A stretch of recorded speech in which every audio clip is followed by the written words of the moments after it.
चालला आहे, पूर्ण नेटवर्क नाही. पण आज कर्जमाफीची घोषणा विधानसभेमध्ये देवाभाऊ फडणवीसनं केली. त्यांचे आभार मानतो.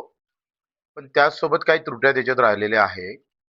पहिली गोष्ट तर सरसकट कर्जमाफी व्हायला पाहिजे होती. म्हणजे जे पात्र आहे त्यांची सरसकट, जे पात्र आहे त्यांची. दुसरं, जे रेग्युलर कर्जदार आहे त्यांनी सांगितलं होतं का दुष्काळग्रस्त शेतकऱ्यांची कर्जमाफी आम्ही करू. आता दुष्काळात असणाऱ्या याच वर्षाच्या रनिंग कर्जदारच हा दुष्काळात आहे, त्याची कर्जमाफी व्हायला पाहिजे होती. दुसरे का जे रेग्युलर कर्जदार आहे त्यांना 50,000 काही होणार नाही. किमान 2 लाखाची कर्जमाफी करत असाल तर 1.5 लाख रुपये रेग्युलर कर्जदारांची सुद्धा प्रोत्साहन निधी आपण दिला पाहिजे. हा त्याच्यातला काही कमी कर्जमाफीमध्ये राहिलेला आहे. काही असो, जे सरकार तारखेपासून घाबरत होतं, दूर जात होतं. आम्ही जेव्हा मुंबईला कर्जमाफीसाठी मिटिंगला गेलो तेव्हा आमच्यावर खूप टीका झाल्या. पण त्या टीकेकरांना आता उत्तर भेटलेलं आहे. कर्जमाफीची घोषणा झालेली आहे.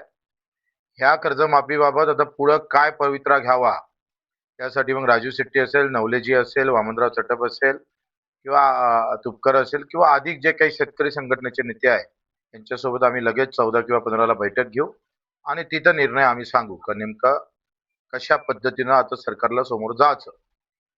दुसरा आंदोलनातला आणि माझ्या नेहमीचा गेल्या 10 वर्षापासून मी सभागृहात मांडत होतो का अपघात विमा सन्मान्य गोपीनाथजी मुंडे यांच्या जो अपघात विमा आहे तो फक्त शेतकऱ्यालाच मिळतो, मजुराला मिळत नव्हता.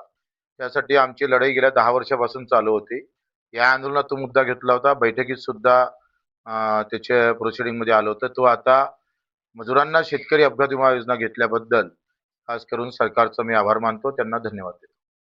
तुमचा फ्लॅट, घर, बंगला, व्यापारी गाडे, दुकान, जागा, शेतजमीन, प्लॉट्स विकायचे आहेत का?